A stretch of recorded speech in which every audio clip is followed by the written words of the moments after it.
boda ne musajja mukomereze naye mpitawo bankuti sifuka boda ndi 11 ndaba bankwata bukwasi tengu sina eli ate kati nekati mva kusaiti kati ekiba kituufu luyali.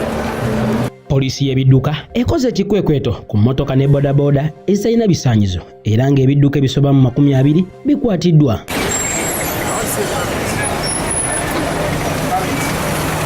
Mu kaweefube w'okukendeeza obubenje n'obumenyi bw'amateeka ku nguudo, poliisi y'ebidduka ng'eduumibwa akulira ebikwekweto by'ebidduka ku CPS ASP Opio bakoze ebikwekweto ku nguudo z'omu kibuga ez'enjawulo okuli Mini Price, Market Plaza, Market Street ne Mirembe Road ng'emmotoka esoba mu 20 zikwatiddwa nga tezirina bisaanyizo ne bodaboda esoba mu 15 ne ziteekebwa ku kasiringi ezitwalibwa ku CPS.